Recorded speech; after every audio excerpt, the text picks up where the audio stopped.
Thank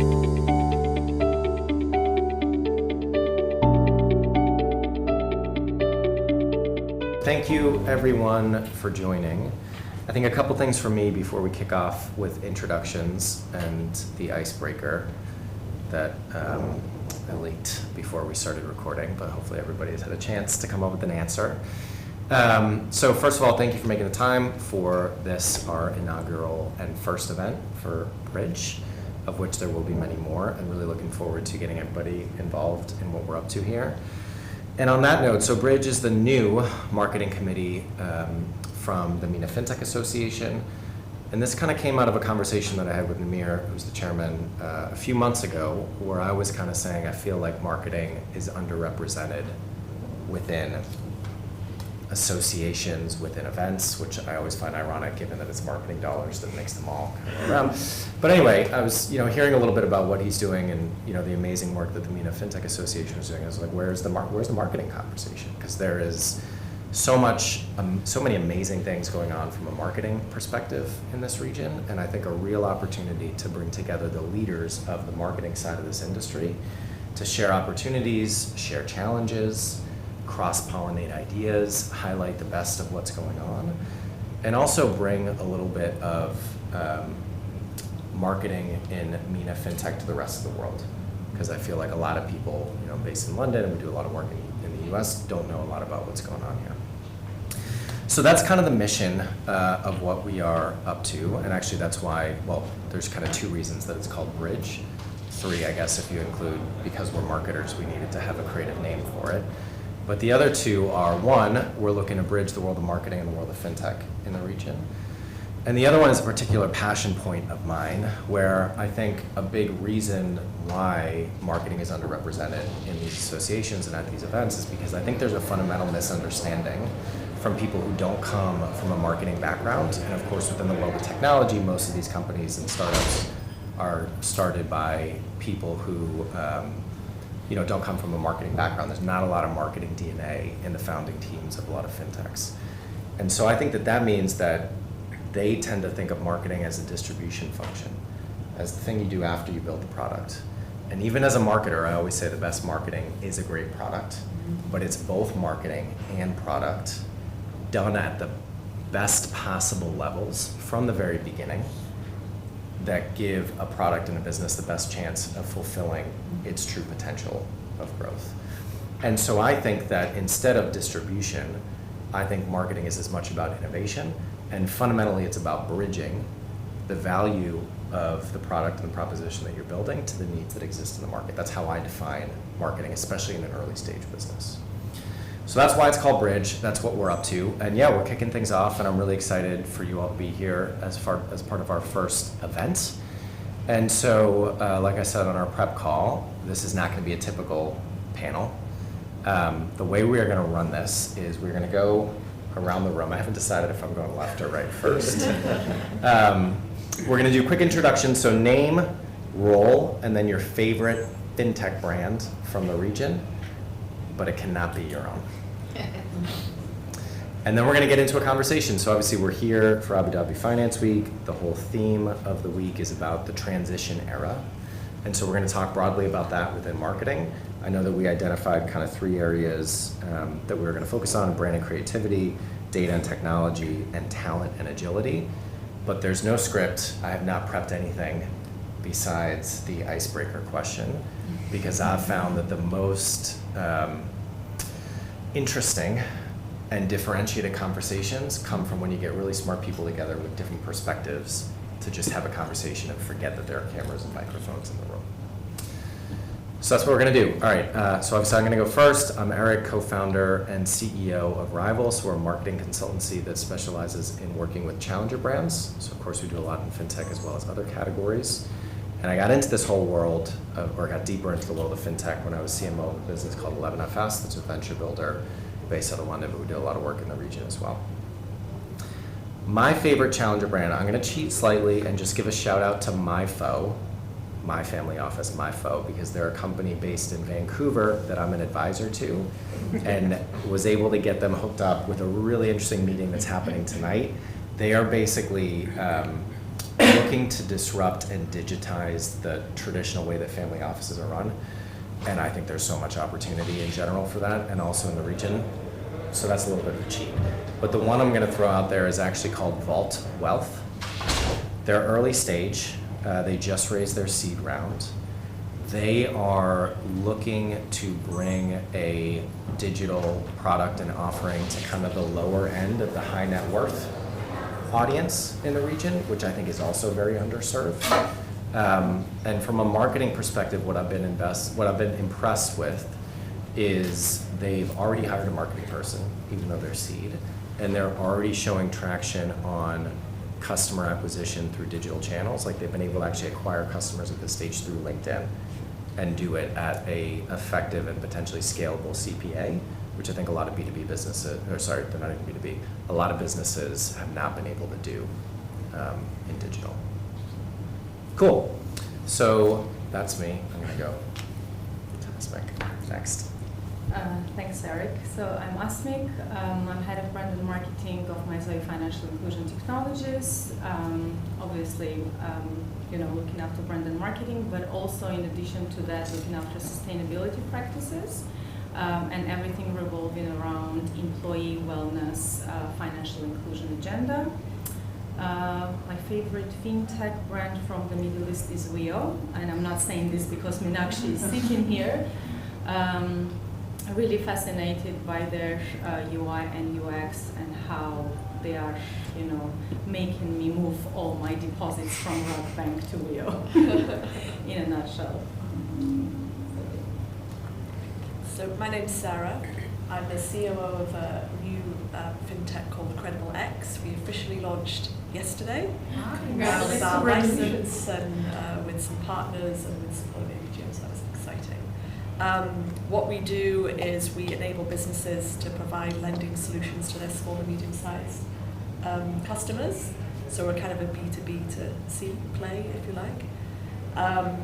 My favorite fintech brand from the region is Salwa, for a few reasons. Not only I think they're really good product, really easy to use, they do a really good job in providing value to the customers, but also because I've been in the fintech space here for a number of years now, and they were one of the first, and when they were kind of coming through the ranks, it was really, really, really hard, but now it's just really, really hard. So I think they really battled through a lot as an early mover and had to go through that curve of trust building as a new fintech back in the day when it wasn't really as big as an industry as right now. So hats off to those guys. I think they've done a great job. Hi, my name is Roy Carthy. I'm the CMO of Liquidity Group.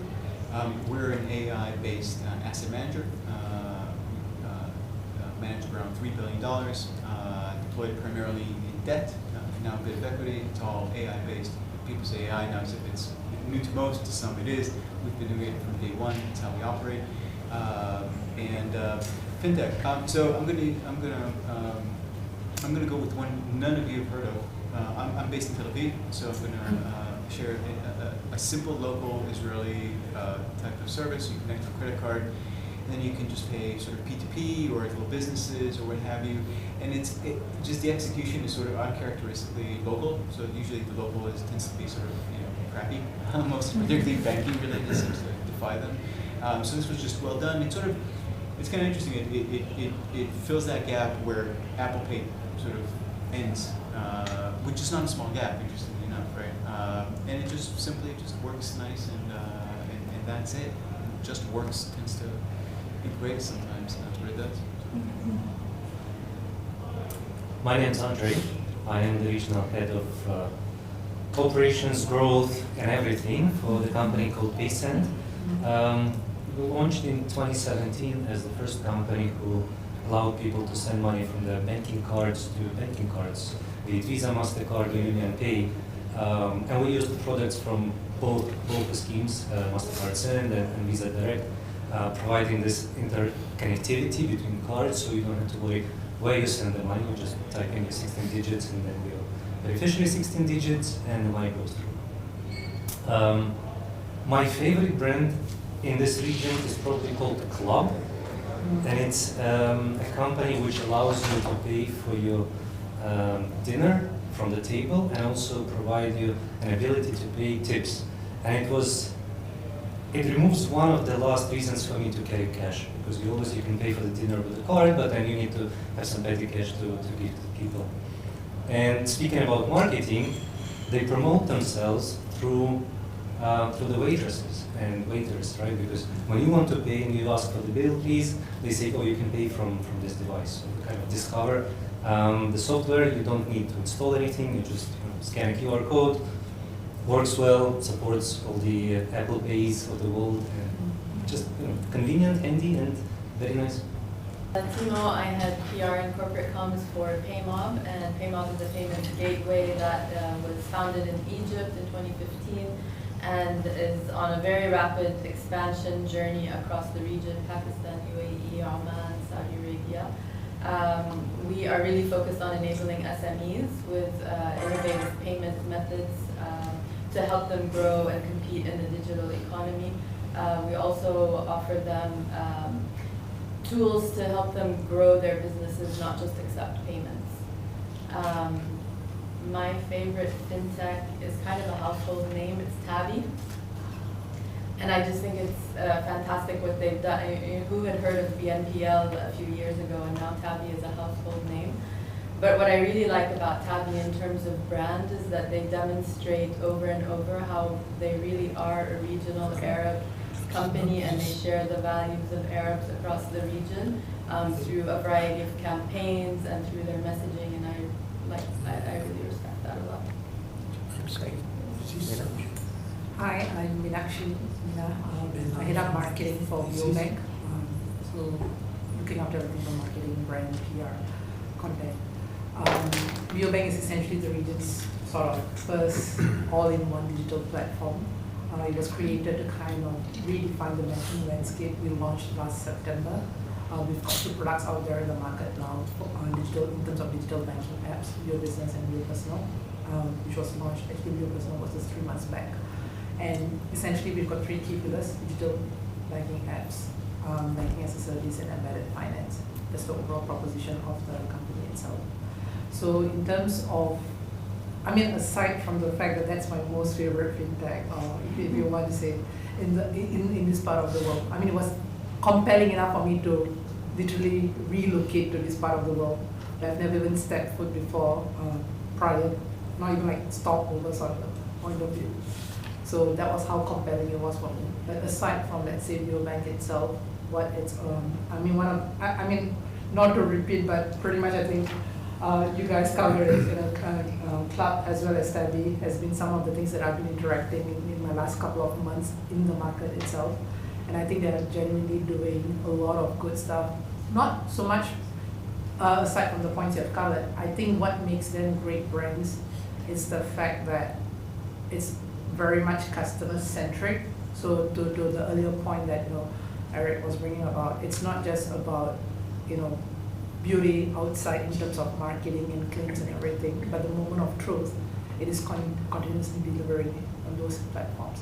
So and they're constantly updating, trying to make it simpler for people to use in their daily life. So that's why I genuinely like both Club as well as that. I would have said Rio, had not said Rio. You guys can see it. That's the best moment of truth. If you went that way around, Yeah. I would have to come up with something else, and it would have been bottom. I love that point about the moment of truth, though, because one of the things I'm really passionate about is I think that we create these divisions internally within businesses and in the industry of product, marketing, whatever else, but to the customers. Let's go back to the 4Ps, the old school sometimes. Exactly. Yeah. Cool. Good. Nadia. I'm Nadia Benaissam, the Global Head of Marketing at Paymentology. We are a card processing, payment processing card management platform, fully SaaS. We support, fintechs, neobanks such as Rio. So with the technology to be able to craft, payment experiences. We work, globally across the region, but in about, 70 countries. My favorite, and it's not again because you're here, but I have to come up with another one, is really Rio. And that's a family favorite because my husband is a trader, and I cannot tell you how frustrating it is for an entrepreneur to open a bank account, but to get on top of it, value, 6% interest. So you really, made it easy, I think, to onboard, convenience, but also to get money back, which is good. And for me, I just onboarded a month ago, so really good experience, and I can't wait to see what's coming next as well. So I've seen a partnership announcement yesterday around digital assets as well, so I'll keep an eye on the new services, but really the value is there. It's turning into a promotional video. Yeah. Last but not least. My name is Hassan Rida. I'm currently CPO of Credible X. We get the chance to work with Sarah every day, but also CPO for a venture builder called Further Ventures out of Abu Dhabi. So for the first year of my life, we were neighbors with Rio Bank. So we were on the first floor. I think you guys were on the second or the fifth floor. They took our floor. They took our floor, yeah. All in the same family, the building. Background has been in banking and digital banks. We got the chance to work with 11FS in Hong Kong to build a digital bank called Mox Bank. We used Paymentology as our card processor. Used some cool brands from the UK and some great exposure. Then background is mainly embedded finance in Singapore, Hong Kong, and get the chance to do that again with the Credible X team here. And do support different fintechs. Favorite fintechs, I'm not gonna say Rio again, but I do love the product marketing approach, how simple the comms is. But I'll say Qlub as well, because you don't need to download an app, and everybody associates fintechs with downloading an app.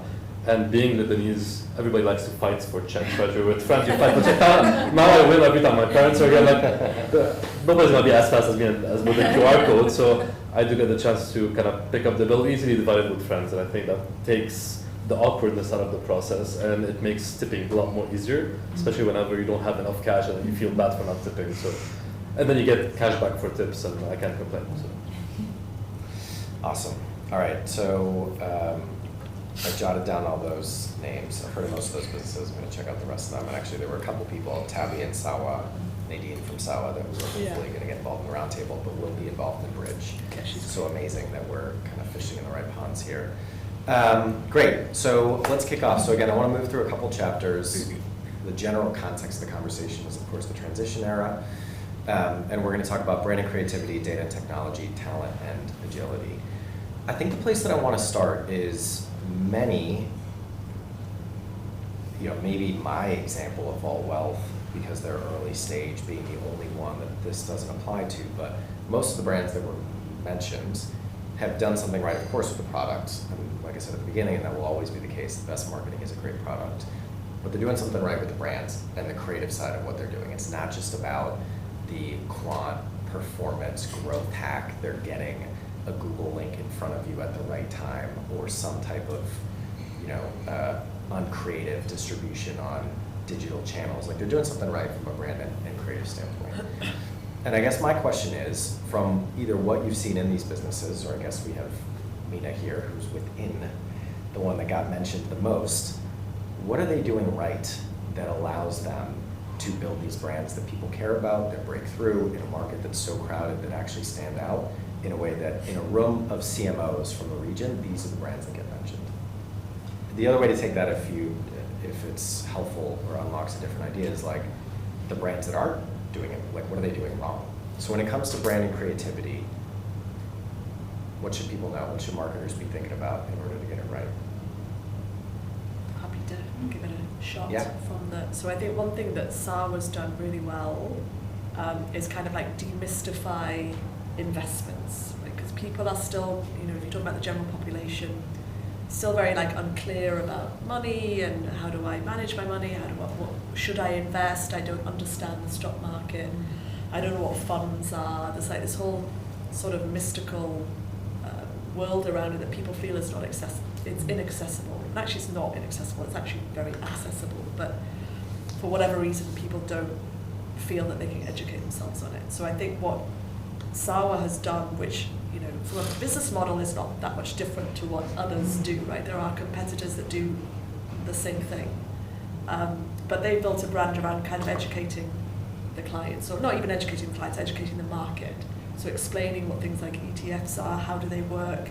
They've also partnered with, particularly there's one author who's very well known, and they invite him on, which kind of gives credibility to their brand, that you've got kind of thought leaders coming to do events with them. So I think that, and they've played a really good, I think, long game in, you know, growing from whoever their early adopters were, and I don't have that insight, but into kind of this long-term communication strategy around demystifying investments for your average person, which then means that you know, implicitly have trust in that brand, because they're the ones you go to for particular content. They've done webinars and all this stuff, so I think they've done a really good job on the kind of the long game for you know, creating trust in their brand. I think to add to this, you know, long days, long time ago, it was a lot around hidden fees, showing that finance was not for everyone, making it complex. And today we are in a world where you follow influencers, you follow successful entrepreneurs, so you get to learn from them. But the brands, I think, are bringing more clarities, transparencies in the way, you know, they're exposing their services. So if you really understand it well, it's transparent, it's clear, you know what's your value, you know what you're gonna get from it, you know you're not gonna get, you know, robbed at some point. So you create that trust factor by bringing that transparency on top of education. And simplicity as well. And simplicity. And simplicity is very important. Today we see most of the top brands are very sleek, clear, simple, simple design and simple messaging, but that we can relate. We don't need to, and especially with financial services, nobody wants to think about, you know, the rates, the fees you're going to pay, try to calculate, you know, you want to be told. So I think when all of this, all the ingredients are put together and we understand the brand, we relate to the brand, we start to have some likability around the brand, it creates a real relationship of trust. And I think this is what we need within the financial services as well, is trust. We are dealing with money, people's money as well. So yeah, I would add transparency, clarity, and definitely simplicity. I think simplicity is such an important word, because it's not just from a design and UX perspective, which of course matters, but also from a communication standpoint that really matters. Like, you know, when it comes to positioning, so much of where I think the opportunity is not helping businesses come up with more, it's actually helping them condense it into less. You know, one of my biggest pet peeves, and when I know that a business needs help with positioning, is when you go to their website, but then you have to look them up on Crunchbase to actually understand what they do. Because it's just like, okay, like I get that you're kind of in that space, but like, just explain it to me like I'm 5, you know? But so many more fintechs have, because fintech is getting more and more crowded. Like, companies are having to find like non-linear ways to add value, right? So like, even as Credible X, we're like embedded. So we're like, it's very, like, it's hard for your, like, most people to kind of understand it in a line, in one line. Yeah. What it is. And we spend a lot of time like obsessing on language and words and simplicity. And we've been doing this for a year now. We haven't nailed it at all, and it's still going to keep evolving. But I think it does need to evolve, right? Yeah. So, you know, for the methodology that we use at Rival, that my co-founder came up with around brand strategy and product positioning, is actually called brand operating system, in part because we think modern brands need to have a certain plasticity to how they're built and how they evolve, because the category is changing so quickly. You know, the needs of the audience are changing so quickly. The product itself is often changing so quickly. So the traditional idea and mindset of like brand guidelines, brand books, something that's like fixed and forever, I don't think really applies. And if you look at the most successful brands, probably some of these included, like they've gone through iterations, updates, and then also some wholesale upgrades of what their brand actually is. But it's hard. I mean, it's like that old Mark Twain quote I always think about: if I had more time, I would have written you a shorter letter. Getting to that point of simplicity, of like getting it down to a few words, is really hard. The other thing I just throw out there to that point is, I think the other thing that leads a lot of businesses to not being able to communicate it clearly is that they focus on what the product does, not what it does that's different than everything else. It's really about, like, I think the best brand platforms are built on points of difference, not just the RTBs, not just the reasons to buy what your product does, but where is the tension and where's the contrast between what you offer and what isn't offered right now in the market. And also what you offer to the customer centricity of the communication. Yeah. And just building on that, I think that simplicity can be derived only if you have enough empathy for your client. So I do agree that it's not just a playbook to follow, right? So for example, for my Zoe, we're talking to clients who are underbanked, making on average $500 a month, low literacy levels. So financial literacy is very rare. So we've spent months trying to explain what is a conversion rate, what's an FX rate, and I think the key to that is empathy. You can only create simple products if you have enough compassion and empathy, if you can really go and sit with the client and understand what his struggles are. So yeah, a great UX language can be born out of that motivation of customer centricity. Yeah, not to be, come in with the old man type of experience, but it's funny, I've been around startups for over 2 decades, and it's like, you'll never meet a startup that says, like, no, we're trying to complicate things. It's like, of course everybody's trying to, keep things simple and, and work on language and comms and all these sorts of things. But ultimately, what typically tends to win, which is, unfortunately, this is not a formula for it, is developing a brand, or a character for the brand, right? And it's this thing which, it's you only know it when you see it. And sort of like, this is interesting. It's not like they're not going to come in for the low interest rates. Like, that's nice, but that's not, like, that'll never win it, okay? And there's something sort of in between the pixels. And typically, what leads to that is the involvement of people who came in from a completely different experience. So it's not people that came from fintech that are solving some fintech thing, because maybe it's very, very optimized, it's sort of like not interesting for the retail customer, okay? But typically people that tend to find this character, tend to solve this thing, this sort of breakthrough product, it didn't come from that field at all, okay? And have a sort of a life experience which they're drawing from, which only when you you reverse engineer, like, oh, well, now I see how you got there, because, you solved a fintech problem because you came in from, I don't know, military intelligence, and then you went to India and, studied under a yogi for 5 years, and like you came in with a different perspective that led you to sort of unlock this thing. And it's sort of, that's the prominent part. But I'll also say something a little more technical, which I've seen most companies kind of pretty much fail at, and very few nail it without realizing it, from the very technical product perspective. Security. Security in fintech is always the worst, and banking and it's the worst, okay? You're always trying to let's just get past this thing so we can begin using this thing, or it triggered and now I gotta do the thing again. Somehow when you're able to figure the security part in the most seamless way possible, with the least friction, and sort of the user doesn't even realize they've just gone through the security part of the product, they tend to sort of unlock something. Which isn't sort of the quick onboarding or the quick messaging or the tagline, but something there which draws you quickly into the product. Tends to that I've always seen as like, when they nail that part, it's like, oh, I think there's a higher potential. There's no guarantees, but they're like, somebody did some, because usually throw the technical people on and they're like, oh, well, we got to do the thing and the thing. And that's where product management completely stays out of. They're like, oh, it's security, we don't know what, like, we got to do this. And that's always an interesting tell about a product that kind of likely nailed something. Sorry. I'll vouch for simplicity as well, to the extent that we even changed our tagline to simple money transfer. And the way the company DNA based keep it simple. I mean, our graphics is very simple. It's not text-based, okay? It still has some modern look and feel, but we try to make it very simple because people want simplicity. The attention span, I think it's no less than a goldfish, right? And I'm a big fan of the phrase "less is more," right? You focus on one thing, but you also have to deliver. Because sometimes you see brilliant campaigns. Just there's a recent Orange campaign from the Orange brand saying that you get a card and you get X many benefits.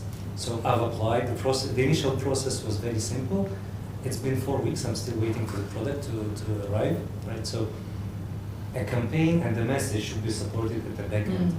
Whatever you're saying, you have to justify it. And I think that's one of the success pillars for VO, because you found the problem, you mentioned the problem, and when people try, they see that it's fixed.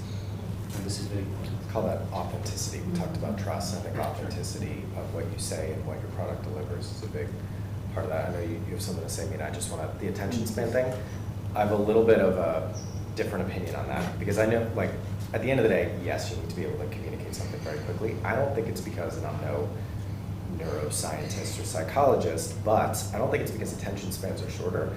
I think it's because there's so much more supply of how people can spend their time.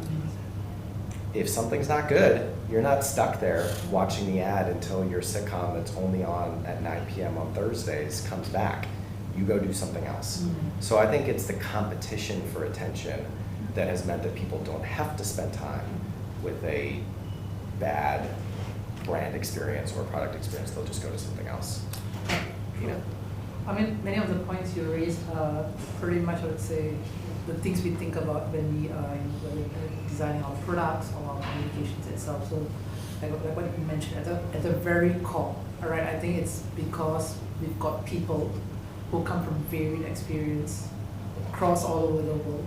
And so but I think there's some what we call fundamental truth, regardless of which part of the world you come, in terms of how banks or fintechs have always kind of delivered or not delivered. So we bring that collective experience in terms of, so we are, yes, the kind of the designers of the product, but we are also customers as a core ourselves too. So there are certain things when we ask ourselves, there's a lot of, let's say, finance and banking experts at the end of the day, but then we also have a lot of people who are not. So like case in point, even myself, right? I think I feel hugely, like imposter syndrome at this point in time, because I feel like, I'm surrounded by so many people who've got vast marketing experience and fintech and banking experience on this table. I come from pretty much a non-finance background, non-banking sort of background. I mean, I come from an agency background where we did, of course, cover typical big brand campaigns for banks and everything, but I've never wanted to enter, ever, a banking sort of an environment. So for a company to come and, convince you to not only join them, but to really kind of just uproot yourself and come to another part of the world. I think the essence of what they're really trying to do was the thing that resonated, and a lot of the words you've spoken about, simplicity, authenticity, empathy, what you really want to do for customers. Why should it be this way? I think we keep on asking ourselves a lot of times, even now, right? I mean, we've been around for about a year plus now, but that sort of day one mindset is always there, like, why should it be this way? Even in the content we create, the product that we create, we go back and we're like, we thought certain things when we created certain stuff, but then after a while we put it out in the market, immediate feedback, that's the best feedback, good, bad, whatever, immediate, it comes fast and furious, right? And we're like, let's pivot, right? It's that adaptability to not like convince that it's my way or the highway. Yes, we did it with a lot of customer testing, but we also then go back and like, no, what we thought versus what we're hearing back as real-time feedback, it's pretty different. And if that voice is loud enough, we feel like we should pivot. It's okay to say that, guys, sorry, we made a mistake, or maybe we thought wrongly, let us fix ourselves. I think it's going back to those things. I think that has helped, frankly. And I think brands, I'm not only talking about Rio for that point, right? I think what we like ourselves as customers about other brands that we use, it's the same thing. Our experiences are not defined by banking companies or fintech companies. I mean, our expectations of what we consider world-class experience comes from the likes of, let's say, your Netflixes, your Airbnbs, all different industries, in your everyday life. So what can we draw from each of them? Why do we like them? Why do we don't like them? I think that's where we are trying to do. And a lot of what you're saying hugely resonates, because I think it's talking about those fundamental sort of human truth, the challenges, the opportunities that they want. So yeah. Can I add to that? I think a very important aspect of marketing is the marketing within the organization, because I'm really shocked of how many people in every single company have never tried their own product. They sit in the nice offices with a cup of coffee, building assumptions, which is far from reality, right? Especially when you are talking to mid and below level of customers, right, that you don't typically see in the office. Your assumptions can be so far from the truth. And I have a great example when, and it was also partially my fault. We, in one of the campaigns, we thought convenience is something that we should be pushing in the world because it's a convenient product. You don't have to stay in the queue, right? And it's easy to sell. Yeah. When we talked to the customers, they said, what queue? The queue is the place where I stay with my friends, I exchange the news, and it's a place where I hang out. For me, convenience is nothing. I'm not going to buy it. Yeah, but I'll sort of build on this and not push back, but kind of, you know, I've made my career in early stage startups, and I also wrote for TechCrunch for a while. So I've met my fair share of delusional entrepreneurs and the marketing teams that supported them and enabled these maniacs. Some of them were right, most of them were wrong. When people say simple, and I think this is certainly in fault, we're human beings, so you know, it's not like we're as marketers we're special in that sense that we can't make certain mistakes. We tend to think that people really care, and they really don't. Yeah. Okay, and it's not because there's noise. It's because whatever we're doing is not all that interesting. Okay, it needs to solve a problem. It needs to be simple. To be simple isn't easy to use. It's like, let's just keep it simple. You just pitched a product, not even your own. I've never even heard about. I'm like, oh, that's a hole in one. Like, great, I got it. Simple, like that simple. They called it. Perfect. Yeah. No, it's perfect. No, but that's how simple it is, right? Like, you explained it simply. The way it works, you too. It's like you don't even need an app. And the whole thing was explained perfectly. People don't want to get vested into your story, and when people say, "Oh, I'm passionate about this," and and as marketers, we start, dealing with, what word is correct, and then dealing 3 days with one word, it makes no difference. Okay, it makes zero difference. Simple is an idea that's very, very. I think there's a bunch of mannerisms that stuck around product, modern day product management and modern day marketing, which are just bad mannerisms. Like, you don't have, don't look at Airbnb. There's nothing in Airbnb that's ever going to be useful to you. Okay, it's a lottery ticket. They nailed it. It happens. And also, when I go to Airbnb, I look for a place. I want to get out of there as soon as humanly possible with the quickest apartment. That's it. I'm not into the story. I'm not into exploring cities. It's we need to sort of bring it down to true simplicity, which is get the thing to do what it needs to do. So I think oftentimes when at least when my team pushes itself and we try to figure it out, we ask ourselves, like, does this even matter? And I'd say often, but certainly there's no shortage of terms like, no, this makes no difference. This really makes no difference if we use that word or this word. It's like, does it convey the thing?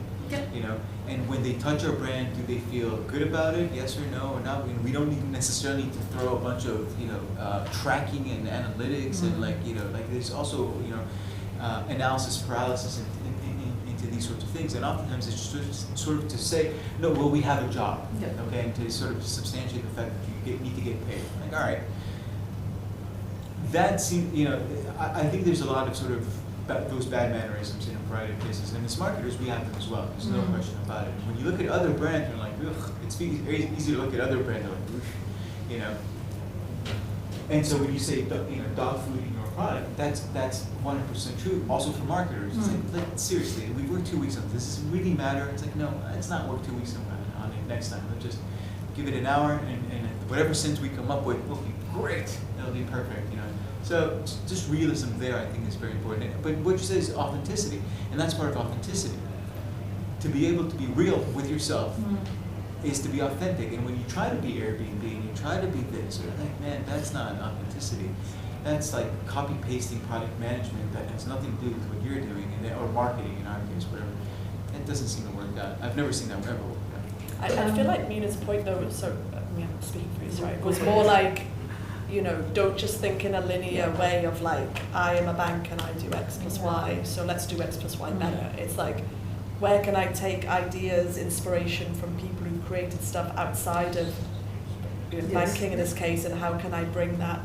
I think so. For me, it's more just it was kind of like, let's think laterally, rather than like, okay, I'm going to borrow a. Yeah, it's not about borrowing. It's just about thinking like how different industries. I mean, these are all the so-called disruptors, I mean, I hate that word frankly, but yeah, let's say the so-called disruptors of the respective industries, right? I think what they did is, a lot of times actually, if you think about it now in hindsight, you're like, why was it not done before? Actually, it looks so obvious. Yeah. But so even back at our end, it's not, I mean, I absolutely resonate with a lot of what you're saying. So what we mean by simple, it's not like we said, we're not trying to, we don't think for starters, customers are stupid. Let's start with that. Right? A lot of people like to treat as though customers don't know any better. We know they know what we know. We know what are their challenges, which is why we spend a lot of time trying to really speak to them, understand with them what's going on, why are they not able to achieve what they want, why are they not able to do what they want. So one of the key principles on our end is literally the starting layer is what we call doing the basics brilliantly. Right, so a lot of times when, for some of the people, really they should be the ones talking about it, but it's not only about the product or the communications, but we are not trying to say, there's a corporate part where we talk about, rebooting banking for everyone and everything. But at the product level, we literally say more simpler things, you want to know what's happening to your money, you want to know how to manage it effectively, and let's say you want to know how to grow it. Essentially, this goes with the human core. So let's say when we did the most recent launch, Real Personal, for instance, we say it's the best place for you to see, manage, and grow your money. Most people don't even know what's happening to your money. Because it's not in one place, it's all over the place. You're managing 8 different apps, 5 different bank accounts, 15 different credit cards. How can you do anything better with your money when you don't even have it in one place? That's why we start with something as basic as see your money in one place. Then after that, what do you actually want to do? But these two are what we call building blocks. That's not your ambition. Nobody started a bank account to manage your money. We all started something because more is a means to an end. We want to grow our money.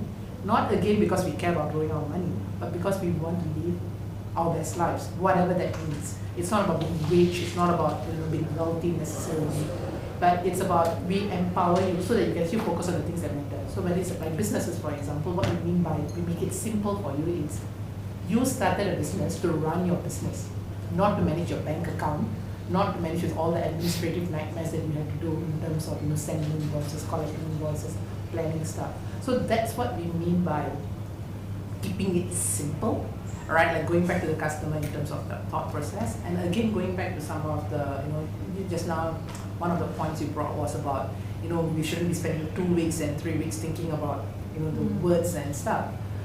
Sometimes to Eric's point just now is if I had more time, we would have simplified it even further, right? Like he was quoting Mark Twain, I think, like if I had more time, I would have made it simple.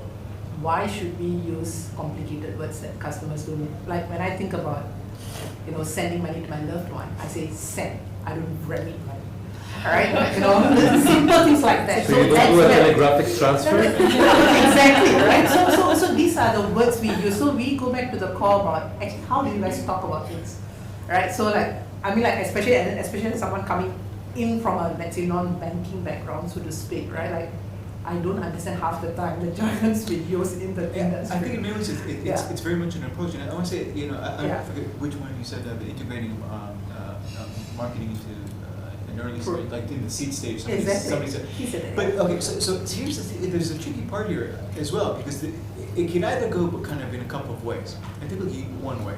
The one way is we need to create a brand story and a narrative and blah blah blah, and like they're already mixing the Kool-Aid, and it's it's like good Lord, and it's it's like basically a cult. And it's understandable because they've joined the cult, right? I mean, early stage startups are typically something sort of very cultish, really.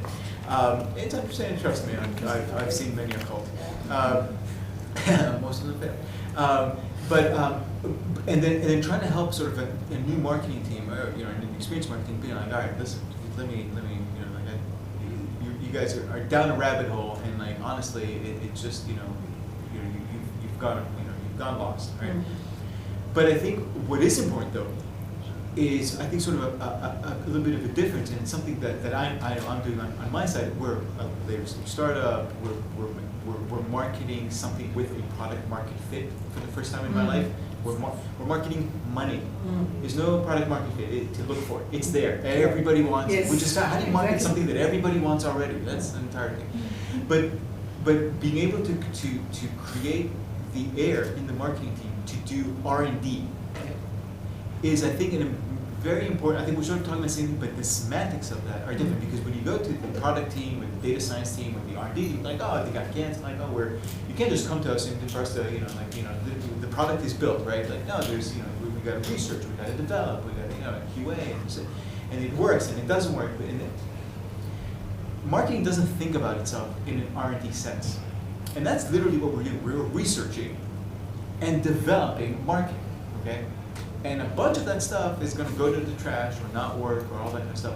But that mindset, I found to be sort of, it unlocks something in the approach. Like, oh, okay, so that means we have more air to kind of like, sit back and try to figure out what we're trying to do here. And in an early stage startup, if they come to it in that kind of approach, I think, oftentimes they don't go with that. Like, they won't find themselves in these crazy rabbit holes. So I absolutely think marketing is very, very important up front. But it can also be very destructive, because then they get to that day of launch and like, ta-da, and they want their TechCrunch post and whatever, and I'm like, oof. I remember sitting with young entrepreneurs, they're looking, this was back in the TechCrunch days when like, a TechCrunch post made you, okay, so like the good old days. And I can sit with these entrepreneurs and they'd be telling me their story for what they've developed for 2 years, and I'm like, oh. Like, you're not gonna be able to say that. Let me help you and tell you what you're trying to say. And I tell them back, like, oh, yeah, that's it. And it's like, I didn't change the story. I didn't what? I'm sorry. I changed the story, not the product. Clearly, I didn't rewrite the code. And figuring that out early on is certainly where you need a marketing team for sure, because the entrepreneurs typically have their own problems. So it's kind of a mixed bag there. So for us, I think as a venture builder, like the first thing we're starting with is marketing. We can call it product market fit, whatever. It's research, a hypothesis around the target market, a hypothesis about the product. The product team, the marketing team are doing exactly the same thing, maybe with a bit of tangent on this side and that side, but essentially it's just about making sure, does this make sense? Is it solving a problem? Yeah.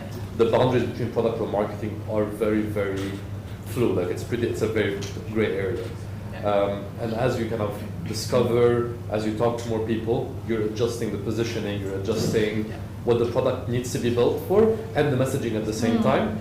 I think the reason why fintech makes sense, the reason why like the banks are kind of behind is because the product builds the product. They say, hey, marketing, figure out the messaging behind it, and then the compliance team comes and add a massive layer of disclaimers, which scares everybody in the world. Whereby, if I get an FAB offer and I get a WIO offer, I'll trust the WIO offer, even though it's a newer brand.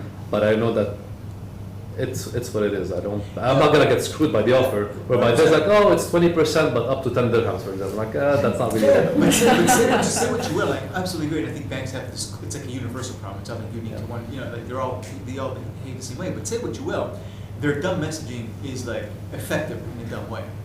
Like it's not like like award-winning stuff. But for a large demographic, which is their customer base, it does the job. And it's frustrating. They're like, oh man, this is so stupid. And like not innovative, and the product sucks behind it, and all that kind of stuff.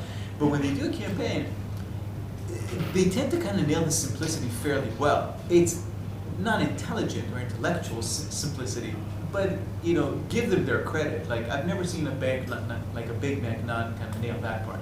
And maybe it's the agencies that help them do that. And they're like, all right, we're not going to do world caliber work here, but everybody's going to know the tagline, or so, and that's simplicity. I mean, like I think we oftentimes we poo-poo the legacy players, as if like, we're going to crush them. I'm like, no, they're not going to get crushed that quickly, No, they're here to say. I mean, I came from Standard Chartered Bank, so but on the venture side.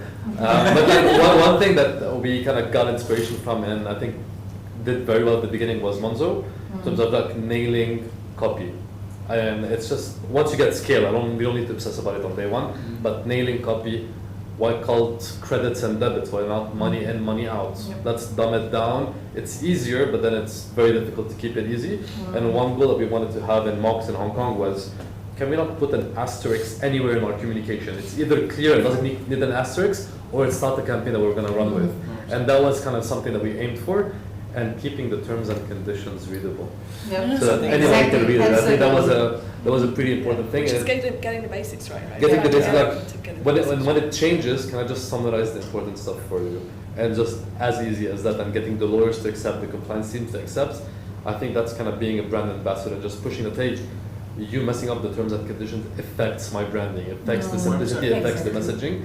It's just getting all of those people across the journey makes a big difference. And So I think the big thing for me within this conversation, and this is amazing, is I feel like we could just talk about this one topic all day. And it's always a good feeling from my perspective as a moderator when I feel like I'm trying to catch up to the conversation as opposed to having to spur it on. So I knew this would happen with the group of people that we have. But I do want to talk about data and technology and talent and agility, although I think those chapters are going to have to be a little bit shorter. I think the big thing for me, and I've taken a bunch of notes, is really, so much of what we're talking about, even if there is kind of different perspectives or ways in, is just focusing on it from a customer perspective. And that will get you so far. And it was amazing for me being at a product business at 11FS, where we built Venture, where we built, Mocks for Singular Charter, and using the jobs to be done methodology, which is really just like what's the means to the end of the product delivery to the customer. And I actually think studying that is the best thing that you can do as a marketer. Study how great products are built, because it's the exact same thing as how great brands are built. So, shifting gears a little bit. but aren't great products sometimes built by mistake? Because most startups start with one thing and they just pivot. Like Slap. quite. Thank you. Like I mean, even scientists, most of the elements are discovered by mistake, right? Yeah. And a lot of the times, it's just being able to see and not be obsessed that I've started this, then this is what it should be. It's also the ability to be flexible enough to pivot. Exactly. And I think that's kind of even more important because you might build a product where like I'm actually solving a more important problem or something that might be more niche but has a better way of doing it. And Yeah, it's just I being think open-minded to a that. lot of what we've talked about, and this gets to the agility piece that we're going to come on to, is the ability to kind of research and to what I was saying about marketing as an innovation function, not just a distribution function, to be able to listen, to be able to understand the customer's needs as they change and evolve brands, but also have marketing being a function that can help evolve the product and steer it in the right direction as well. And two, we talked a lot about brand, a little bit about creativity, but if creativity is just connecting things in a new and different way that haven't been seen before, that's a huge element of kind of how these successful businesses are built. So talking about data and technology, at this point I feel like I just have to say that and get out of the way because people are probably going to have a lot more valuable stuff to say. But I think the thing I'd love to maybe narrow in on, because with these conversations I'm always interested in kind of like getting really tactical like advice for the people that we're going to distribute this video to and other marketers in the region that are going to read and listen to what we're talking about today. But maybe within your own businesses, to the extent that you can share, what is like the thing when it comes to customer data and marketing technology? I know it's a super broad topic, but what is the big challenge or the big unlock that you've had recently? It can either be like a specific tool that you've started using, a specific way that you're thinking about it internally. When it comes to customer data, marketing automation, MarTech in general, what's like the thing, either good or bad, that you're working on and focused on right now? Just taking the conversation from simplicity to kind of tracking. I think that as much as we want to be inspired by brands like Airbnb and Netflix, right? The truth is that fintech marketing has the risk of underwriting, and the CAC is just high in this region.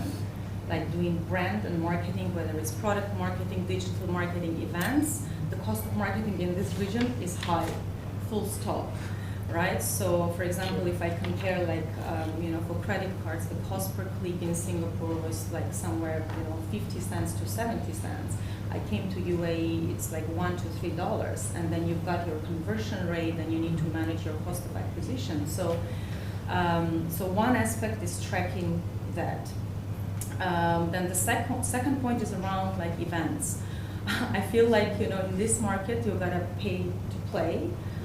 There is this like new trend, and I'm curious to hear what you think about it. Like I get a call and I say, oh, you just won an award, and then the next thing I hear is that it cost $20,000. Only if you win. Yes. Oh, you've won, but to attend, it's $20,000. Yes, and I was just wondering, isn't there a better way to actually track this? Isn't there a better way for media to come up? And then what happens from my perspective is that I start discounting any PR piece, any editorial and advertorial I see in media. So yes, I think that, as marketers, you got to track leverage in MarTech, leverage in AI is fantastic, in conjunction, with your own brain, obviously. And tracking your CAC, your cost of acquisition, is really important. I think to us in the B2B world, it's much more difficult to get access to data because of GDPR, because of all the changes, in regulation, and it will get more and more difficult, especially that next year we're going to get into a cookie-less world. But at the same time, it's a wake-up call about, better knowing your customers now, better working around your, data probability, your scoring, your what makes customer tick as well, and then having a more smart strategy around your data to target the right audience. We can't do it alone, so we know that it's just impossible. Google are changing 600 times a year their algorithm, so I think it's twice every day. LinkedIn, they are changing also as we go. Our dream would be Google and LinkedIn having a baby together that will facilitate, the way we reach our audience. But I think, for us, we are building new data models, and we are targeting differently. We are building a lot around content because we feel that people want useful information. We know you don't want to be sold a product, that's a general thing, but you want to be, be able to buy when it's the right time, but you inform yourself, around it. So anything we do around content has like super high open rate, above 50%. And then anything around information about ourselves or newsletter or things like that, it's around less than 20%. So we know what people want, and it's about us to drive the right approach to talk to our audience differently. But there'll be a complete shift next year, and we're thinking about how we're going to deliver that, because Google will apply this cookie-less permission. I think there's also data asymmetry because quite a bit of the new players have latest tech stack. We know what happened half an hour ago with some customers, and quite a bit of times we go and talk to people. It's like, oh, this is what our customers say. I'm like, how do you track it? Oh, we've spoken to the same customer 10 times and he gives us the same answer every single time. So I think research, especially in the B2B space, like you need to go and talk, you need to also build that community and continuously get some of that feedback, but also being open to saying, how do you get that feedback very quickly and in a convincing manner? One thing we've done in a previous role was we looked at people's feedback on our competitors. So literally shamelessly went to App Store, Google Play Store, filter by 1-star, 2-star, read everything they did wrong, and we made sure that we didn't do that. And then filtering that back to the marketing teams, back to our messaging, and doing that over and over again led to, okay, obviously higher NPS scores, but that was also an afterthought. But that does help play a big role. And setting target on NPS was one thing, but that's easily manipulable. Like there's ads on all over Sheikh Zayed, was like, oh, insurance market 4.9 on App Store. Like, yeah, but you can get like a clicking farm to do that for you as well. But building that community either through Discord, through other places, does go a long way, even though there's new rules coming up, but people have a lot to say. Just read up and then just summarize it, structure it. That will help us build your roadmap. And I think it's as easy as that, just need some focus. I'll echo also about creating content. It's important that now, every time you come into contact with a customer, those touch points aren't always about selling the product or the service. The touch point is about engaging, about building awareness, about educating. Because especially in fintech, the concepts are complicated and technical, and the more that we can break it down as marketers and communicators and really meet the customer where they are, what they need to be informed about, how they can make informed decisions without selling a product. Because as a side product, you are selling your product by building the trust and building the credibility and establishing yourself as an authority on whatever it is that you're an authority on. The content is really king from where my vantage point at least. I think the question was broad, and I think it needs a little more granularity. Is to say, technology and data, at what stage of the company? And again, there's always, the mistakes that are made that, you put too much emphasis on something like that way too early. Oftentimes, early stage startups don't nearly have the necessary amount of marketing spend on media to generate any knowledge whatsoever, and they put a massive amount of bandwidth on it. Content is tricky, because rarely will you find a company that says we have a content marketing strategy by people who actually understand what real content is. It's typically a very, very clinical statement. Okay. I think if it's outsourced, yes, but if you're creating your content in-house, it's very No, first of insightful. all, no, definitely much better. You're probably not solved fully, but you're definitely in the right direction. You're like, okay, 100%. There's some stuff that has to be in-house. But honestly, a lot of marketers sort of are doing cookie cutter stuff. Like, oh, we need a content marketing strategy, and they hire internal people that know a language. Okay, know English if you're attacking that, or Spanish. I'm like, all right, we'll create some content. Well, what the hell does that mean? Mm-hmm. Content is art, right? Typically, if you ask a company, how many artists do you have working for you? They'll say none. Okay, already a problem, right? Let's have at least a couple in the graphics department, but you don't have that either. So content is very tricky. We too, by the way, we're doing zero spend online, $0. We're only producing our own content. Funny enough, our head of content is a former TechCrunch editor. Our approach to content, but even there, we push back on ourselves all the time. And our prism is, we're sort of basically creating a luxury brand within our space. And our question is like, well, would Chanel do this? Which is kind of an interesting thing. Not like would Stripe do this, or would Goldman Sachs do this, or JPM. Like, would Chanel do this? Like, no, they wouldn't do this. Like, great, then we're not doing it. Like, we should do this either. So putting a sort of reference to it is kind of interesting. And of course, how interesting for somebody that sells money to look at Chanel as that poster boy of like, that sort of bellwether. But in general, though, I would say this. I think oftentimes, and it's sort of a secret and non-secret, getting an influencer, and like if you're going to be serious about it, go drop a couple $1 million on an influencer. Measurement, you won't need to measure it, you'll know.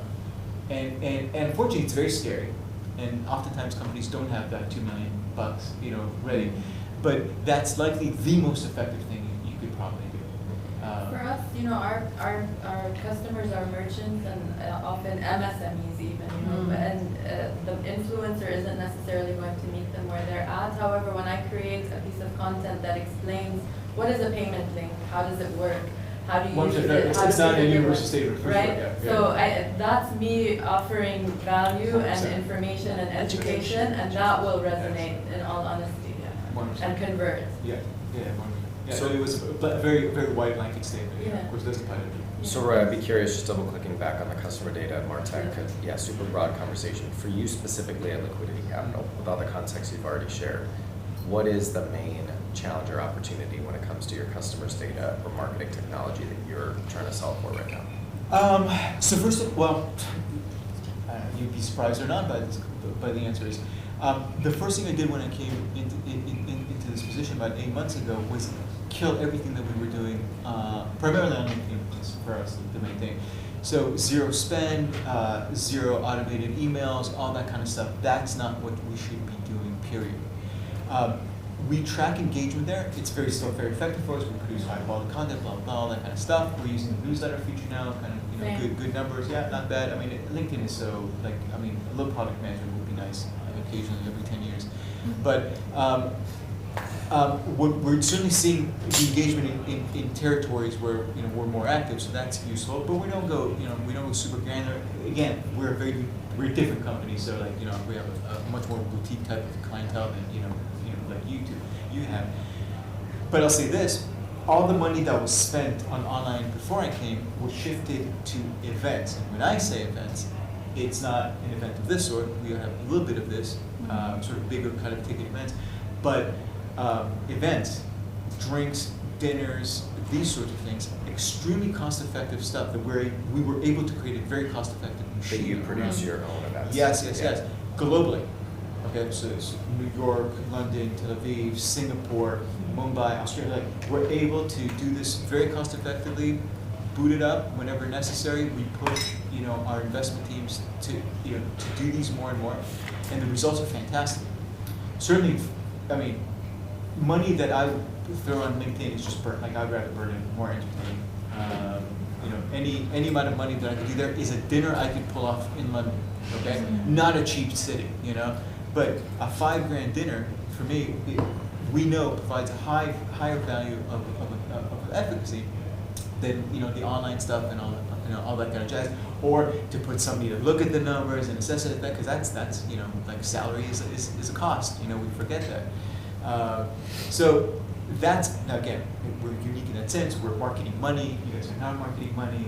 I have my own problems there. It's a different thing. It's interesting. It's kind of a challenge on its own.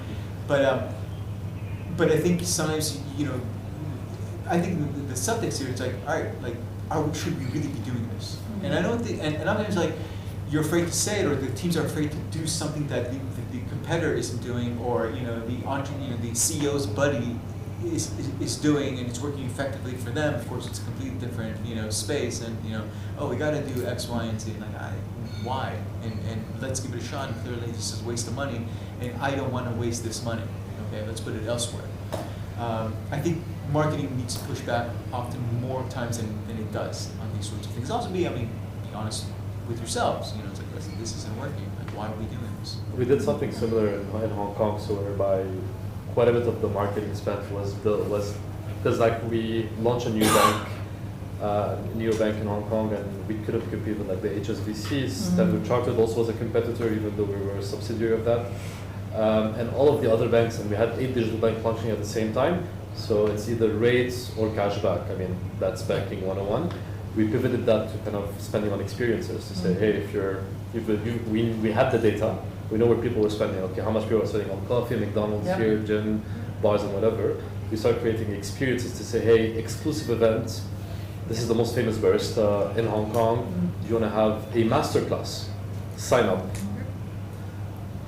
There was no, you don't need to minimum spend, you don't need to do anything, just open the app, sign up. It will just make you like the brand a lot more. It will help you connect with the brand a lot more. We did the same with a gin masterclass, and it kind of blew up in terms of how the app reacted, or how people reacted to these type of offers or experiences.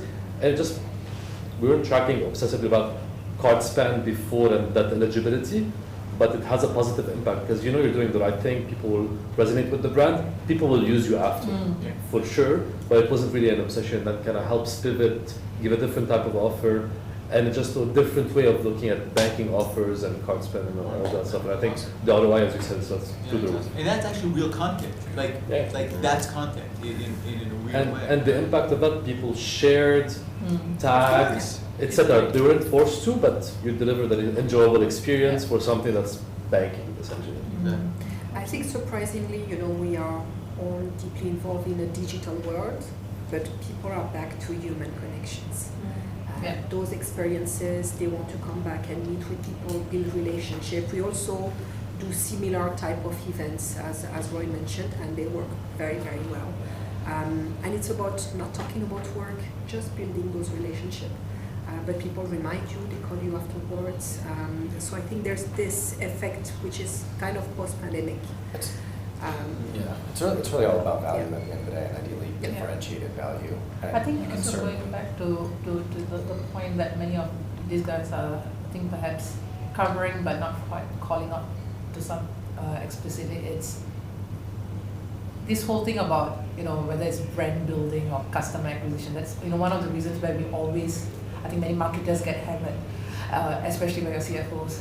It's, you know, like, you know, when it comes to data and trackability, partly you want data because you want to go back and tell them that your investments were effective, right? So I think one of the ways to think about it is just to reframe the thing in terms of it's not either or, it's both. Like, you know, for us, how we look at it internally, it's pretty much like, I mean, we have these conversations amongst the team, right? So why do we build a brand at the end of the day, right? It's because majority of your audience aren't in the market today. Like we always use a rule. I mean, there are many rules of thumbs out there at the end of the day. We say, but 95% of your audience isn't in the market today to get it, let's say, a banking app, right? Whether that's for your business or your personal, right? So only 5% are in the market. And if you're 5% in the market, they are all not, as much as I would love for them to come all to us, that's not going to happen. Right, so when we go to the core of those things, then we have to ask ourselves very clearly to the points you've raised. It's what sort of engagement, right? The engagement could be experiences, the engagement could be content, the engagement could be, interactions, like in-person interactions. All the more because we're a digital bank. We don't exist in people's real world, right? So there's almost that fear in that sense. So we always go back to that and we say, what are the right things to measure then, right? So we don't start with, this is the data we need to collect, right? We go back again to the customer and say, hey, we are trying to reach different segments of people, right, with different needs and everything. Where can we find that, right? It starts with, again, meeting the customer at the point that they want to get engaged with, and then saying, what's the right sort of metrics we should be tracking, the kind of data we should be collecting, and then would they all magically meet?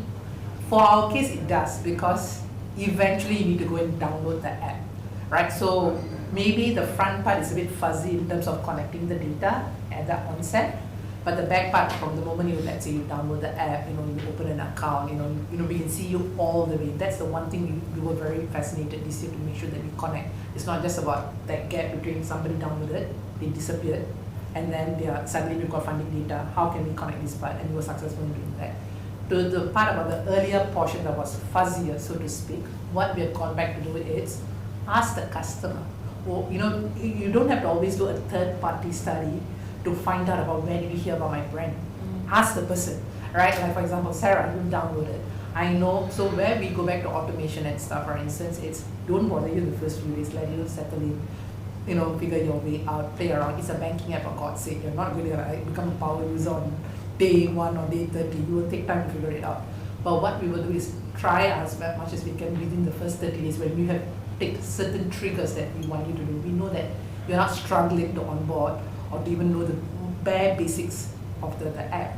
Then we'll trigger and say, hey Sarah, where did you hear about us, right? We ask the customer directly, because the front part we didn't know whether it was the out of home, was it the radio, was it the event, all these things we know deep down matters for that human connection, but there's no way the data will track automatically. So we go back post factor and ask, and we give you all the channels. Most probably you would have seen us on and say, tick. It doesn't have to be one or the other, but that's how we rationalize them internally, saying that guys, certain bets that we make, certain gambles that we make, certain, let's say, offer codes that we put up, they're starting to come back and tell us that these events are working, these engagements are working, right? So that's how we take the data again to learn, and then, do more of, less of over time, rather than, start with marketing automation platforms at the onset, or what data we want to track.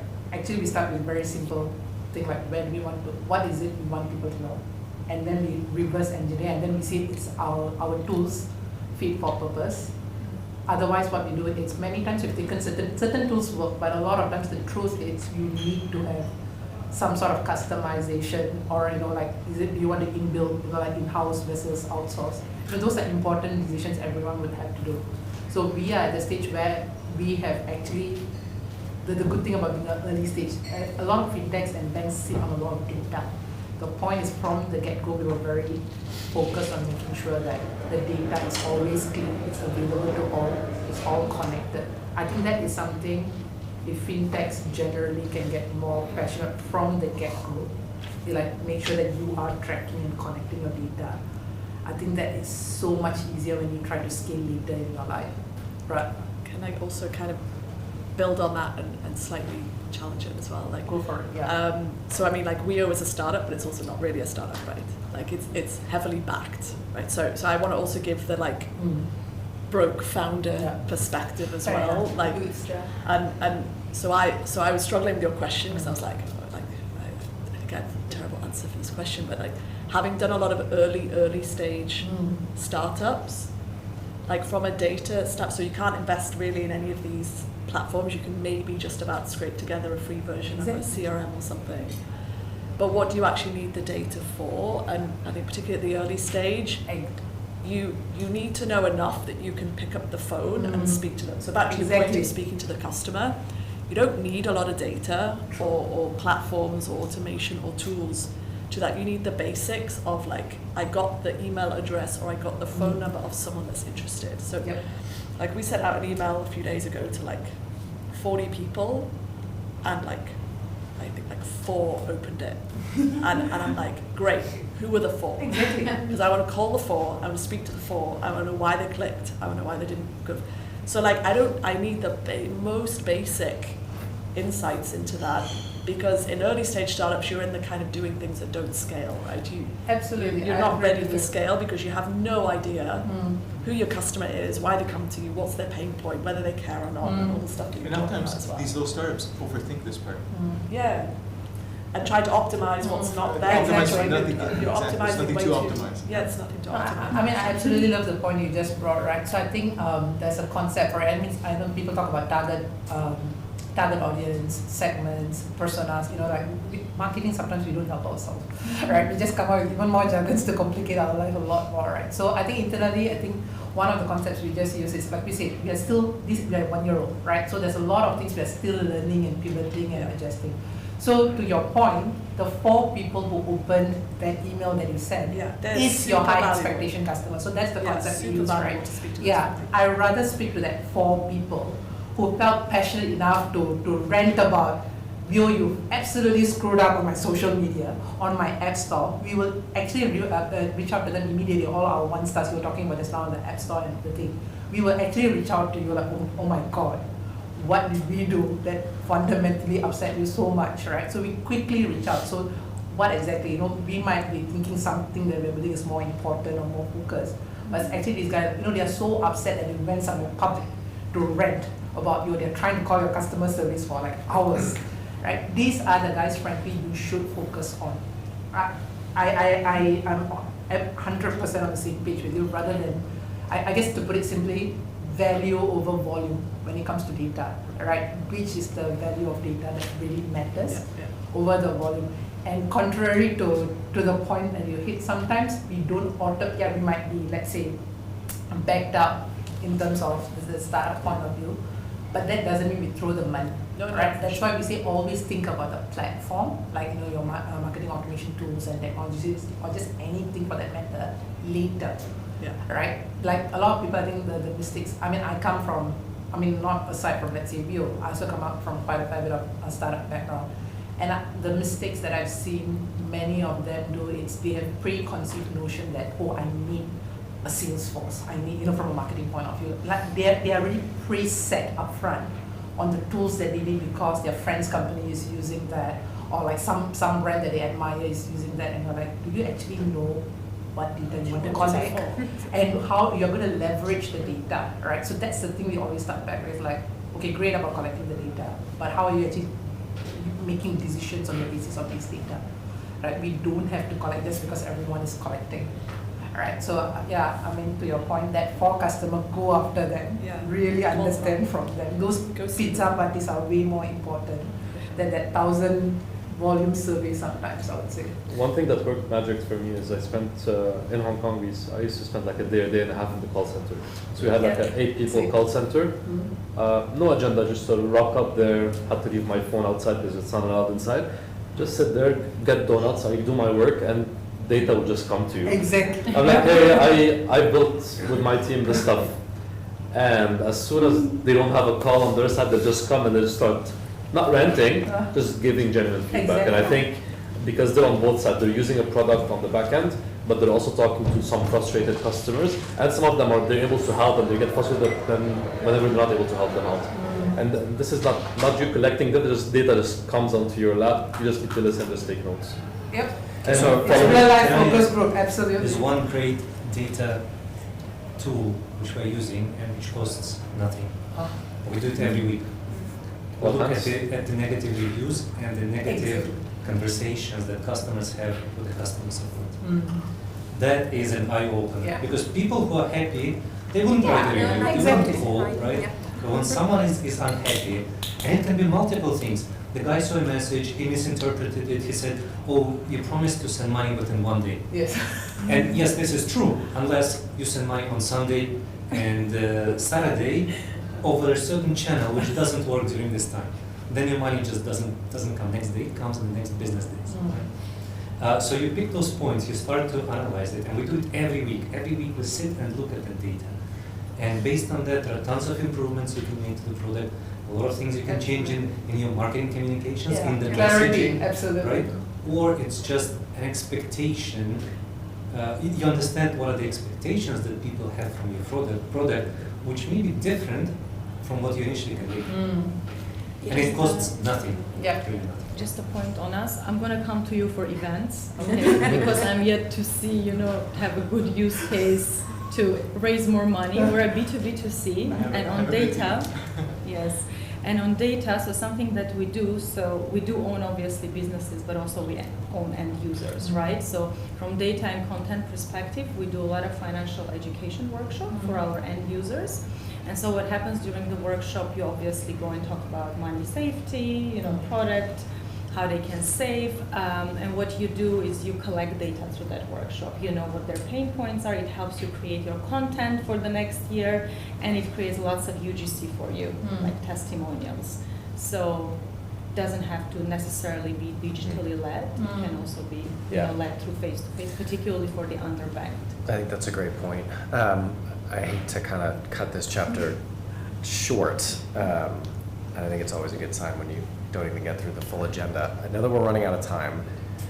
I hate that we have to shortchange the last chapter of talent and agility, because that's probably the one that I'm most passionate about, and actually I think it's the most important one, because it doesn't matter what the strategy is or the newest technology if you don't have the right people set up in the right way. So I don't want to end this without talking about it. However, we probably only have 5 minutes or so.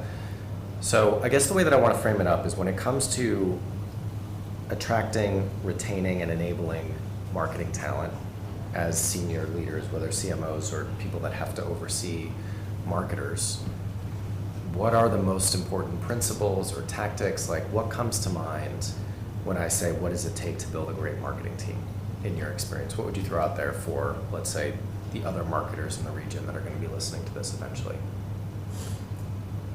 From admin to mathman, I think having that analytical and math-led, I think it's as relevant, right, that statement in 23 as it was 5 years ago. So definitely analytics-led mindset, number-driven approach, combined, with brand building and content. But numbers and growth marketing-led approach, for me personally, is very important, and more important for a fintech-led brands, I'd say.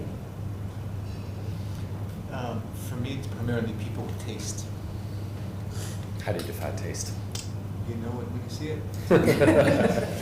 How does taste manifest? For me,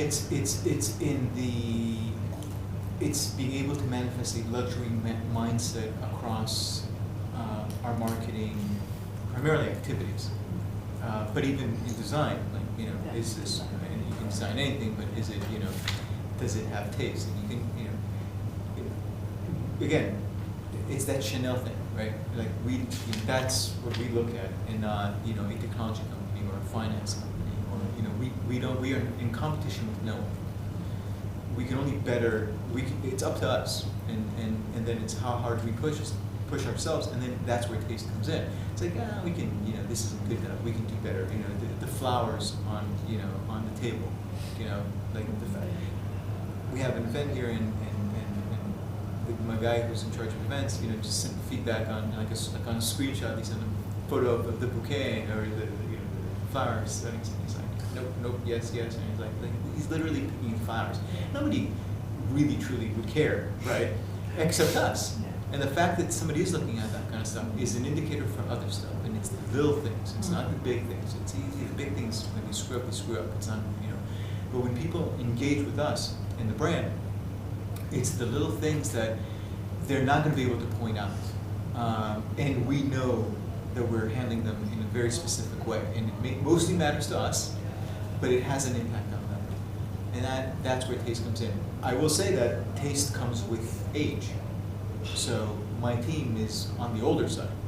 I think the youngest person on my team is like mid-30s, and then mostly 40s and above. People have Fighting words. That's how it ended up. I wasn't looking necessarily at that, but in the space that we're in also, which isn't a young space, and it's like we're not building a hot young app to blah blah blah for millennials, because we're not. What we know.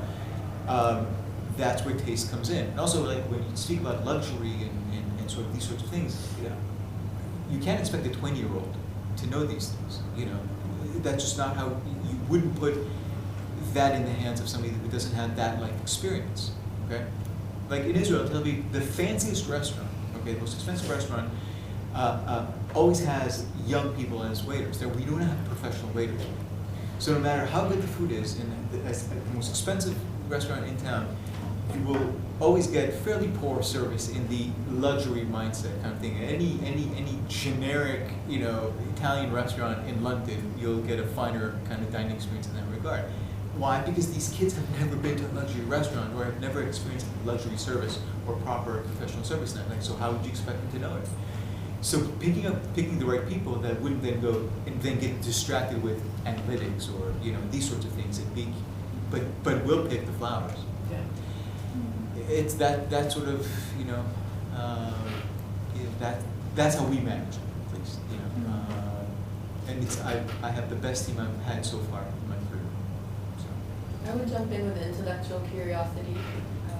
I'm focused on content creation, obviously, so I don't necessarily look for subject matter expertise. However, if there's that intellectual curiosity, not just to understand the industry, but to understand the trends within the industry and what resonates and how you educate and what kind of where things are going in our field, I think intellectual curiosity is really something that I value a lot. I would add marketers have an equal say on the table. Conventionally, it's been potentially sales, product, then marketing. Unfortunately, that's not true. If it's true, then it's very difficult to get a product out there. And I think people need to not have that baggage in the back of their head. It's an equal say on the table. It's equally important, and it doesn't work unless they have an equal say about how the product is, have a say on what the product needs to be, how it needs to get distributed, because that's really the core of it. If you distribute it wrongly to the wrong target market, there's no product, there's no revenue, there's no sales. Mm-hmm. And then quite a bit of time, there's that mental block saying, oh, it's product that has the final say, even though it has, no, come with your opinion, come with your all guns blazing, and kind of make a fight for it. And I think that kind of helps us to get a good product out there. That challenge process with a marketing perspective just makes a much better product that goes to market. Actually, I'll just build on that. So I think part of the challenging process is perhaps we call it, we are not the customer. Yes, we have built a product, but there's a lot of, we bring a lot of insights and stuff at the end of the day, but we don't assume that that's what the customer necessarily feels. So that's why one thing I repeatedly go back to our team, it's like, we'll say, hey, they will come back with ideas and say, let's do this channel. Because it's new, you'll be the first bank to do that, or let's do that thing because no other person is doing that. Is it TikTok? Yeah, no. When Threads came out, for instance, right? Is it already TikTok? Yeah, it's TikTok, it's Threads, name it. Like every other day, something is popping up somewhere, and then they'll be like, then my core is at the end of the day, it's why, right? Like I know you guys are fascinated. You didn't want to build the branch in the metaverse? Pushback quite a fair bit, right? Like I said, there's a lot of things constantly happening, right? Which is why we say, I think we should have that, to your point, the intellectual curiosity to investigate, to explore what's going on, why, is it something we should, go deeper in or not. But at the same time, to have the humility to say that just because I care about something, that doesn't necessarily mean that customers really care about it, right? I think sometimes we, as not only marketers, but generally like technologists at the core, we have this tendency to be going after the next shiny object syndrome. So people don't genuinely change that fast. Evolution, it took us to this stage. They say COVID changed everything. I think slowly we're starting to go back to the old school stuff again, right? So I think the point here is again going back to the fundamentals. Speak to your customer, really care about what they want. I think I genuinely prioritize those skill sets about having that intellectual curiosity, intellectual humility, and of course the right blend of creativity and analytics. Be accountable. I call it accountability. Yeah. Like by all means go crazy, but make sure we have a core where we can think back about can we measure effectiveness somehow. Alright? I think that you must be accountable for the money, treat it like your money. Alright? imagine, I always ask my team, imagine we give it to you as your bonus. Would you still spend? You just walked in to do something. Would you guys still want to do that thing? If I say that between this and me giving this to you potentially as an increment or as a team outing, like how would you guys think about it, right? So then I think suddenly, when it's your money, you get a bit more. So I think that makes people a bit more accountable about those things. Cool. So unfortunately, we do have to end it there. I feel like this, could have kept going for a long time. But I guess I would just say thank you for participating and making our first Bridge event what I would call definitely a success. And there's, so much in this that I hope we can package up and distribute to a wider audience, and really hope that you all get involved in what we're doing. So early next year, we're probably going to kick things off, look at doing a few more of these in the region over the course of 2024, do some virtual stuff as well, and definitely a lot of content. So thank you. I'll connect. I think everybody's connected on email already, so if and where it makes sense, please pick up with each other, and we'll be in touch. Appreciate it. Thank you. Thank you.